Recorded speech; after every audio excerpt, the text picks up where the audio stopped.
Olá, meus irmãos. Este é mais um podcast do Lar Docilar, da Rich Assembly of God, aqui em Hyannis, Massachusetts. É um canal voltado para as famílias. Nós trabalhamos com família há alguns anos. Meu nome é Sinésio Ramos e hoje estamos aqui com mais um tema. Nós vamos falar hoje sobre mudanças. Vou ver se esse podcast não fica um pouco longo, mas eu quero falar como exemplo também um pouco do que eu vivo, né, sobre mudanças. Eu quero pegar um texto base aqui em Jeremias, capítulo 48, versículo 8, 9, 10, 11, 12, que diz assim: Virá o destruidor sobre cada uma das cidades, e nenhuma escapará. Perecerá o vale, e se destruirá a campina, porque o Senhor o disse. Dai asas a Moabe, porque voando sairá. As suas cidades se tornarão em ruínas, e ninguém morará nelas. Maldito aquele que fizer a obra do Senhor relaxadamente. Maldito aquele que retém a sua espada do sangue. Despreocupado esteve Moabe desde a sua mocidade e tem repousado nas fezes do seu vinho. Não foi mudado de vasilha para vasilha, nem foi para o cativeiro. Por isso conservou seu sabor, e o seu aroma não se alterou. Portanto, eis que vem dias, diz o Senhor, em que lhe enviarei trasfegadores, que o trasfegarão, despejarão as suas vasilhas e despedaçarão os seus jarros. É um texto bastante interessante para nós, não é muito lido, né? A gente não tem muita familiaridade com esse texto, mas é um texto que nos traz aqui um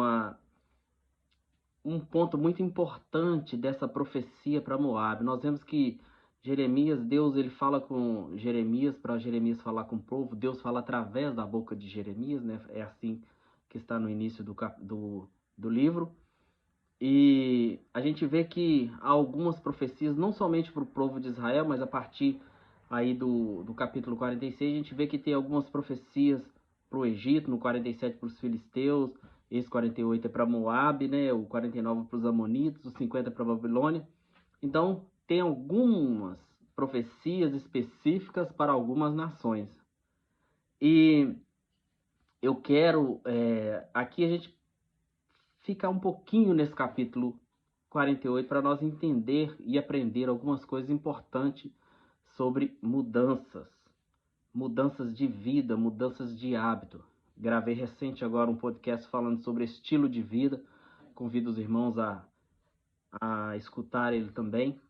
Ele foi gravado com o pastor Edgar e com a irmã Letícia. E nesse aqui eu quero falar especificamente sobre mudanças.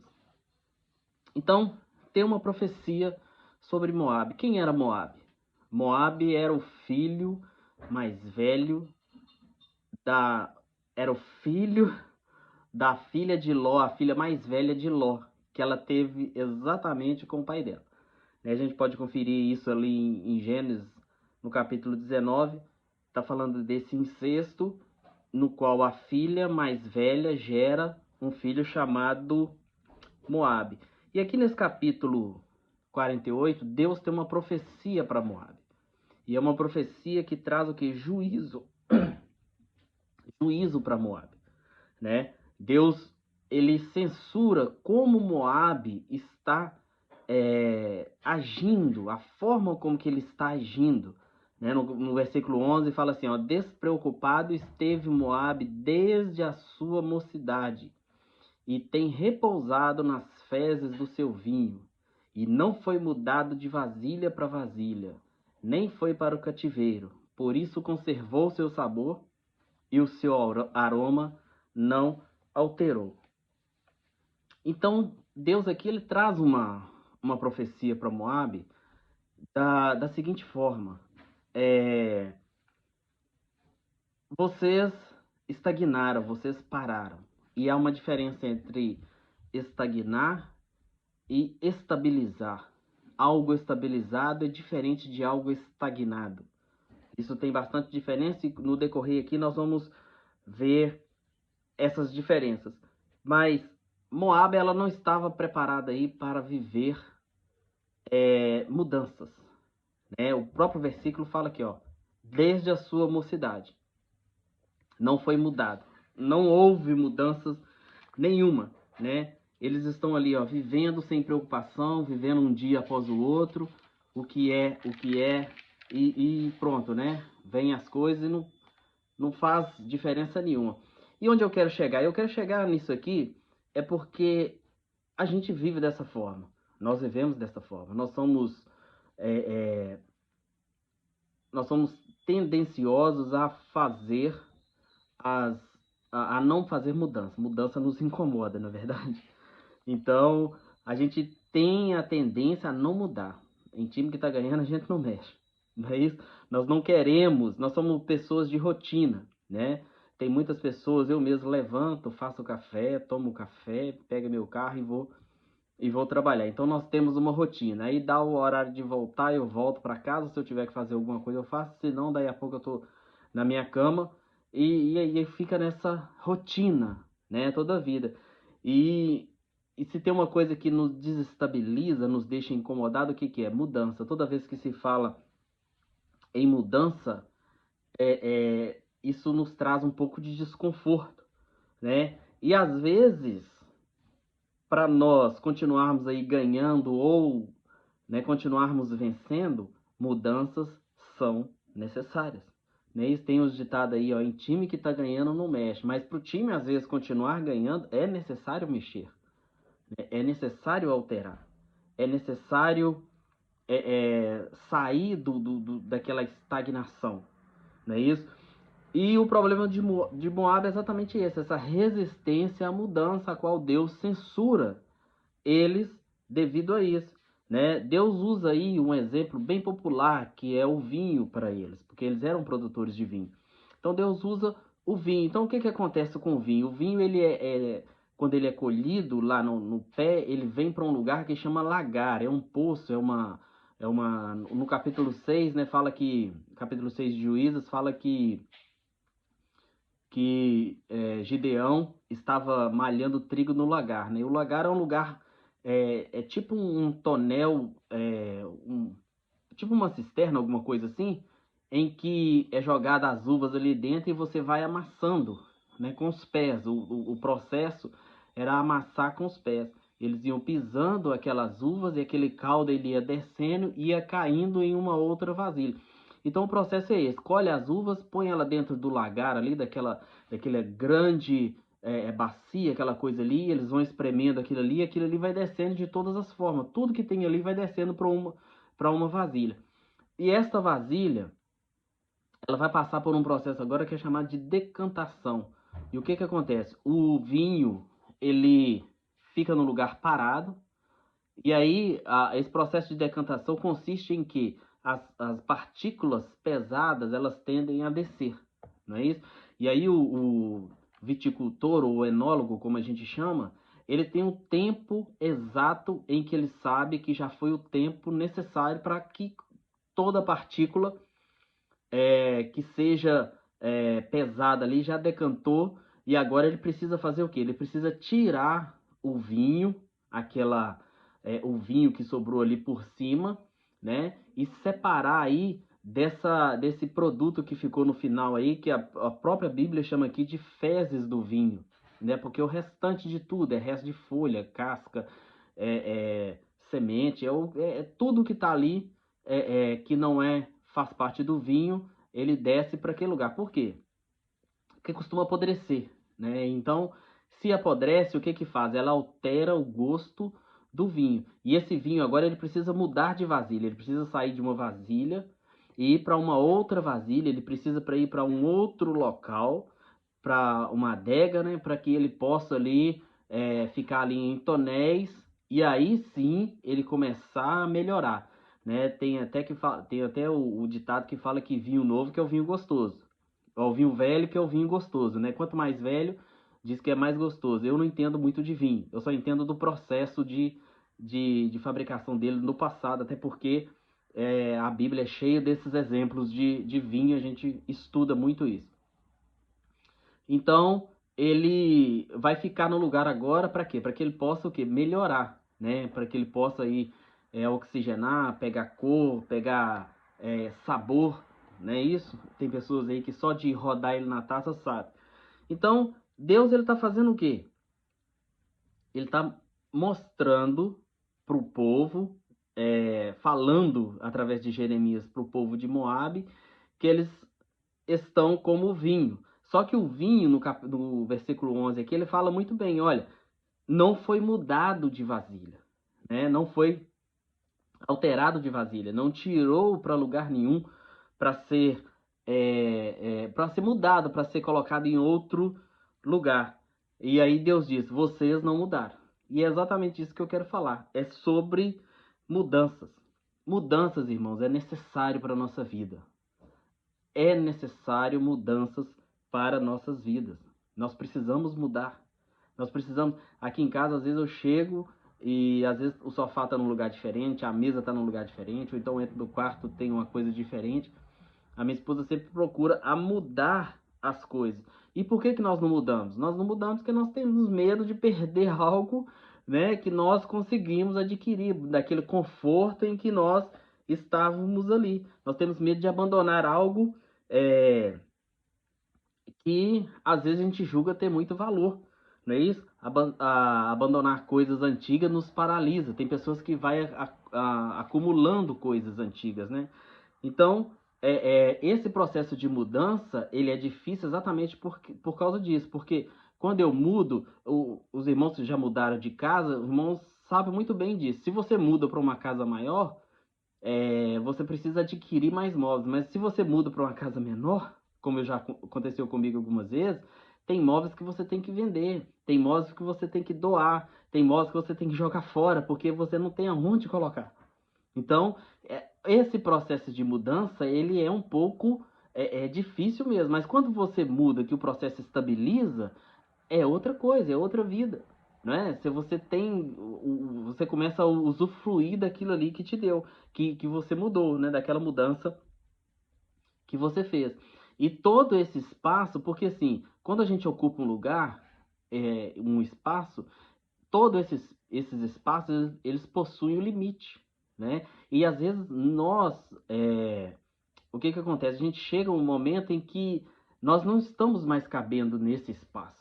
Esse espaço já não nos cabe lá mais. Então, esse limite, a gente está no lugar em que nos está sufocando, né? Está nos pressionando, a gente está incomodado, a gente está, né, numa situação difícil. E esse limite é o que a gente precisa definir, esse limite, para que ocorra a mudança e essa mudança seja benéfica para nossas vidas, né? E às vezes nós estamos confortáveis nesses lugares e nós não queremos sair. Ah, aqui tá bom, né? Tem pessoas que falam assim, não tá ruim, tá bom. Mas quando a gente fica nesses lugares, o que acontece? Você atrofia, né? Esses espaços, eles não permitem que você cresça, eles te limitam, eles vão te atrofiando. Então, há uma necessidade de mudança, né? Quando a gente nasceu, eu mesmo fui criado num bercinho. Quando eu tomei uma idade, o berço já não suportava, e não adiantava meu pai e minha mãe querer me colocar dentro do berço. Mesmo assim, mesma coisa foi com meus filhos, né? Tem um certo momento em que o berço é o lugar melhor do mundo, tanto para a criança quanto para a gente, questão de segurança. Mas tem um momento que, se você manter sua criança dentro de um berço, ela vai ficar atrofiada, porque ela vai crescer, e como ela não tem como mexer, como ela não tem como se acomodar, ela vai ficar o quê? Embolada ali dentro, né? Vai ficar embolada. E tem muita gente vivendo nisso. Relacionamentos, às vezes comerciais, relacionamentos ruins. Ah, mas eu tenho medo de perder, porque se eu perder, esse aqui é o cliente 50% do meu faturamento, não é isso? A pessoa está ali naquele relacionamento e sofrendo, e às vezes a pessoa quer mudar. Eu mesmo conheço uma pessoa que, enquanto ele não pôs na cabeça dele que ele tinha que sair daquela meninice, daquela mesmice, não meninice, daquela mesmice que ele vivia, né? Enquanto ele estava ali acreditando naquela pessoa que estava falando as coisas com ele, e ele com potencial para crescer, enquanto ele esteve ali, ele viveu uma vida medíocre. Depois que ele saiu daquele ambiente ali que ele se sentia confortável, tinha o salário dele todo mês, que ele foi para um ambiente mais desafiador, algo que cobrava muito mais dele, o que que aconteceu? Ele explodiu, né? Ganhou dinheiro e ganha dinheiro até hoje. E quando a gente pergunta, você não quer voltar a trabalhar lá naquela forma, porque você tinha o carro da empresa, porque você tinha um salário bom, porque não, eu não quero voltar lá. Hoje, onde eu estou, eu tenho muito mais liberdade. Então, tem pessoas hoje que estão vivendo dessa forma, em ambientes que só nos prejudica, né? Todo lugar tem um limite. Todo lugar tem um limite, irmãos. Todo lugar tem um limite. Deus fala com Abraão: sai da sua casa, da sua terra e da sua parentela. Vai para um lugar que eu vou te mostrar. Era uma mudança, não é isso? Era uma mudança abrupta. Vai para onde? Deus não tinha falado para Abraão para onde ele iria. Vai para onde? Ele simplesmente mudou. José do Egito foi outro também, tinha sonhos, né? Se ele permanecesse na casa do pai dele, talvez ele seria mais um pastor de ovelhas. Não, mas ele foi desafiado. E é interessante que quando os irmãos dele chegam no Egito, que ele é o governador do Egito, né? E os irmãos dele começam a pedir desculpa por ter feito aquilo com ele. Ele fala assim: vocês não fizeram nada, foi Deus que me trouxe aqui, né? Foi necessário haver na minha vida uma mudança para mim poder estar aqui, para que esse momento fosse cumprido. Então, Deus quem provoca em nós também essas mudanças, né? E aí a gente voltando para o exemplo do vinho, o que a gente vê no vinho? Nesse processo de decantação, tudo aquilo que não presta é separado daquilo que vai ser mudado, daquilo que vai para outro ambiente, para outra vasilha, para outro lugar. Então, é o momento da gente tirar aquilo que não presta. É o momento de tirarmos aquilo que, né, no versículo 11 aqui, Jeremias fala que eles estavam dormindo, vocês têm repousado nas fezes do seu vinho. Isso me chama atenção porque pessoas estão deitadas ou estão acomodadas em algo que é prejudicial para elas mesmas, né? A estagnação, a paradeza, né? A vontade ali de não fazer nada, aqui está muito bom, não é isso? Então, existe um limite para isso. Por quê? Porque se você não tirar aquilo que não presta no momento certo, o que acontece? Ele vai apodrecer e o problema, e aquilo que era para ser jogado fora, agora passa a interferir na vida daquilo que ia ser alterado. E é interessante que esse processo ele tem um time, não é isso? Se você resolve um problema, imagina comigo, você resolve um problema e a partir daquele problema resolvido, se você não tomar uma decisão de mudança, de mudar de atitude, aquele problema volta. Aquele problema ele vai rondar de novo a sua vida. É isso? Eu não sei os irmãos, mas eu tenho comigo que quando eu resolvo, quando eu conserto algo, eu quero usufruir daquilo que eu consertei, daquilo, por exemplo, um carro quando estraga. É isso? Eu quero usufruir daquilo. Só que eu aprendi a não ter amor a coisas físicas e materiais. Eu aprendi a isso. As pessoas às vezes chegam para mim e falam assim: ô Sinés, que carro bonito. Eu falo assim: bonito e pode ser seu. Não é isso? Eu falo mesmo, não tenho amor a coisas materiais. Né? Seu celular é bonito e pode ser seu. Então, assim, por quê? Porque às vezes é o momento de você mudar, é o momento de você passar aquilo para frente, passar para outro lugar, é você viver outra vida, você já viveu aquele momento ali. Né? Você já não está mais, senão vira uma rotina. E nós precisamos de fazer essa mudança, né? E aí o que é ruim, se você não separar, o que é ruim vem influenciar em cima daquilo que é bom. Como esse resto dessas coisas do vinho, se não for separada dentro do tempo, dentro do timing que o enólogo fala assim, olha, agora está no momento de eu tirar, porque se continuar aqui, isso vai apodrecer e vai interferir no sabor do vinho. E o vinho já não vai ficar aí com esse sabor gostoso. Então, esses problemas que eles não são, que eles são resolvidos, se eu não saio dali, o que vai acontecer? Os problemas eles vão voltar. E a Bíblia fala assim que a vereda do justo é como a aurora, vai brilhando cada dia mais e mais. Não é isso? Quando o vinho sai da vasilha e vai para outra, ele perde muita coisa, mas ele vai oxigenar e vai transformar em algo melhor. Olha para vocês verem.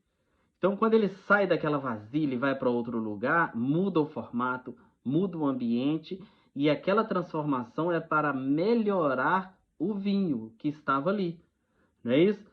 E tem até aquele versículo na Bíblia que fala assim, ó, não coloque vinho novo em odres velhos. Está falando o quê? De mudança, né? Se é vinho novo, vamos colocar em odres novos. Por quê? O próprio versículo fala, porque se coloca em odres velhos, os odres, quando o vinho fermentar, que ele estufar, o que vai acontecer com ele? Os odres vão rachar, não vai aguentar. E o que nós precisamos entender, irmãos, que a mudança em nossa vida, ela é necessária. E nós precisamos aprender a confiar em Deus. Deus é quem nos mantém. O Salmo 27 fala assim, que se não é por Ele, não adianta eu fazer da minha forma. Não é isso que o Salmo 27 fala? Se não é Deus que vigia, em vão vigia a sentinela. Não é isso? Para a gente não comer o pão de dores. Não é isso? Então, assim, nós precisamos confiar em Deus. Há momentos que nós precisamos mudar. Há momentos que nós precisamos sair da nossa rotina.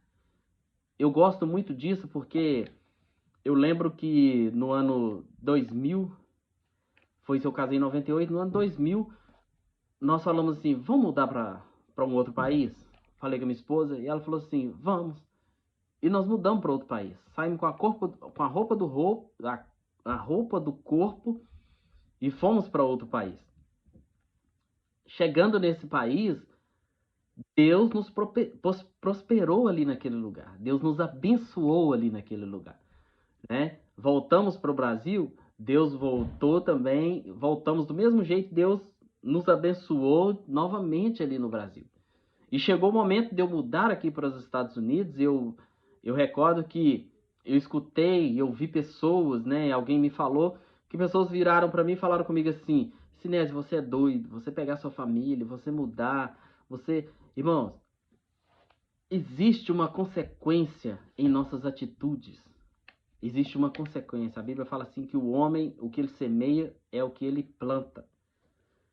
E uma vida, uma pessoa que ela não é estagnada, que ela não é parada, ela colhe frutos que quem é estagnado nunca vai colher na vida. Nunca vai colher na vida. Então hoje eu olho, às vezes, para aquelas pessoas que falaram comigo assim, Sinésio, você é doido, você é louco, você pegando sua família, você vai para um outro lugar e tudo. As pessoas estão vivendo a mesma coisa hoje, no mesmo local, fazendo as mesmas reclamações, com as mesmas reclamações sobre o que já reclamavam aí há 5, 10 anos atrás. E eu estou vivendo um momento totalmente diferente. É fácil? Não é fácil, não. Não é fácil. Só que o que eu colhi hoje, o que eu colho, o que eu vivo hoje, quando as pessoas veem, falam assim, realmente está diferente. Então nós precisamos confiar em Deus, porque Deus quer que nós estejamos em constante mudança. Deus quer que nós estejamos a cada dia conhecendo mais, buscando mais a Ele. Estamos em constante mudanças e não parado. Você quer ver uma coisa que nos desafia a mudar? Casamento, né? Cada um chega lá na igreja ou chega no cartório com sua bagagem cultural da sua casa. Ah, lá eu dormia cedo, eu dormia tarde, lá eu almoçava meio-dia em ponto, lá não tinha hora para almoçar, lá eu tomava café na mesa, não, lá eu tomava café em qualquer lugar. Então, quando você entra num casamento ali, para que ele dê certo, mudanças são necessárias. Mudanças são necessárias. E não são grandes mudanças, são pequenas mudanças. São coisas pequenas, não são grandes mudanças. E mudanças são necessárias. São necessárias para isso. Então, aí a gente pode observar aqui o que Deus fala com esse povo sobre mudança. No versículo 12 ele fala assim, olha, portanto, eis que vem dias, diz o Senhor, em que lhe enviarei transfegadores. Transfegadores é a pessoa que tira o vinho do processo de decantação e ele vai pegar o vinho e mudar para uma outra vasilha. Esse processo chama de trasfega, né? Então ele pega o vinho e muda para uma outra vasilha. Esse processo é chamado de trasfega. Então Deus fala assim, olha, em que lhe enviarei trasfegadores que o trasfegarão, ou seja, vão mudar. E aí, só que tem um detalhe aqui. A mudança é da seguinte forma: despejarão as suas vasilhas e despedaçarão os seus jarros. Vocês, os irmãos estão me entendendo? Deus vai fazer a mudança com aquele que está estagnado, que era, no caso aqui, Moab. E quando Deus pega, o que ele vai fazer? Ele vai fazer com que essas vasilhas deles sejam quebradas e eles sejam que derramados. Agora, uma pergunta. Se você derramar um copo d'água no chão e todas as pessoas que tiverem da sua família tiver um pedaço de pano e juntar e secar e espremer aquilo ali de novo no copo d'água, volta ao mesmo nível? Nunca volta. Por quê? Todo derrame há perdas irrecuperáveis. Em todo derrame há perdas irrecuperáveis. E é isso que nós precisamos entender. Se não formos mudados no momento certo, pode acontecer o que o versículo 12 aqui chama de derrame. E nesse derrame é aquele momento em que você olha e fala assim, olha, eu poderia ter mudado aquela atitude dentro do meu relacionamento, mas como eu não mudei, agora eu perdi. É tarde. E aquela atitude que eu precisava para mudar dentro do meu relacionamento não me custaria nada. Não me custaria nada. Era só eu mudar, era só eu tirar um pouquinho do meu ego e mudar. E aí, só que agora foi derramado. Agora não tem como voltar aquilo que estava. Aquele olhar que eu poderia não ter dado, aquela palavra que eu poderia não ter dado, agora já é tarde. Derramou, transbordou, derramou, caiu. A mudança agora ela é de uma forma abrupta e ruim, porque ela vai deixar sequelas. Eu costumo dizer que a gente fala sobre divórcio e é um assunto bem polêmico, bem polêmico. Mas o divórcio, ele é um derrame que sempre deixa sequelas. Sempre, sempre deixa sequelas. Se as pessoas que divorciam pensar ou conhecesse ou soubesse do problema que haveria, ou elas não casariam com aquela pessoa, ou faziam de tudo para não se divorciar, principalmente com os filhos. Há um derrame muito grande. Eu conheço famílias que os filhos rebelaram por causa da situação dos pais. Pessoas se perderam por causa da situação dos pais. Nós precisamos saber o tempo exato de nós mudarmos. E no versículo 11, há um texto, há uma frase, né, que a gente usa muito de forma errada, que fala que... versículo 11 não, irmãos. Deixa eu ver aqui.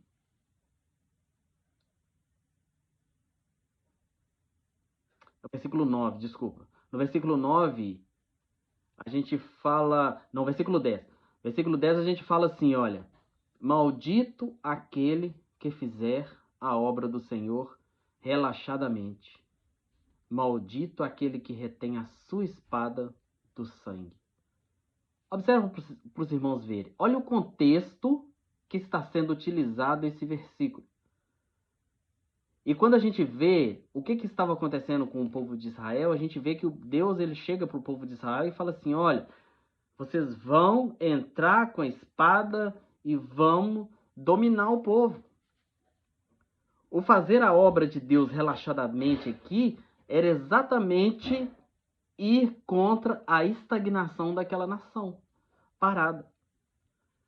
Era não poupar a espada daquela nação que estaria parada. E o juízo de Deus era tão pesado para aquela nação que a gente vê que Deus, nos versículos anteriores aqui, quando a gente lê o contexto todo, Deus fala que eles vão precisar de asas para sair. Por quê? Porque eles serão, vai vir uma tropa de cima, vai vir uma tropa de baixo, eles serão o quê? Cercados.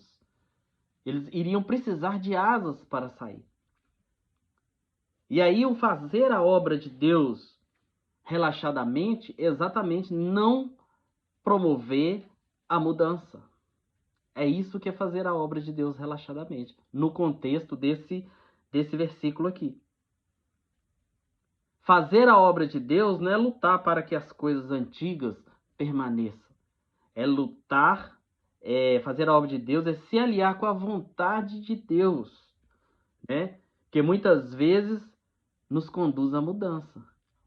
É saber o que Deus quer. Irmãos, a palavra de Deus, se ela não nos confrontar, e esse confrontamento ele tem que gerar em nós mudança. Nós não podemos estar estagnados. Nós não podemos estar parados, alheios aos acontecimentos, não. Nós precisamos mudar nossas atitudes, nós precisamos mudar de atitude, né? Nós precisamos mudar. Recentemente eu falei com um casal, vocês precisam mudar, vocês precisam sair daí, vocês precisam ver novos ares. Vocês precisam viver, senão vai terminar divorciando. Não é isso? Está na hora de nós pensar, de nós repensar nossas atitudes como servos de Deus. As nossas rotinas, aquele batidão de todo dia, sabe? Os irmãos me entendem? Aquele batidão, tá, todo dia a mesma coisa. Não muda nada, não faz nada, não é sempre a mesma coisa. Às vezes eu falo com meu filho, você tem que experimentar outras coisas que talvez você vai gostar de outras coisas. Ele não gosta muito de comer as coisas assim, que ele não conhece. Experimenta outras coisas. Você pode gostar, pode ser diferente, pode te fazer melhor, entendeu? Isso vai fazer diferença. A gente só não sabe se a gente não experimentar.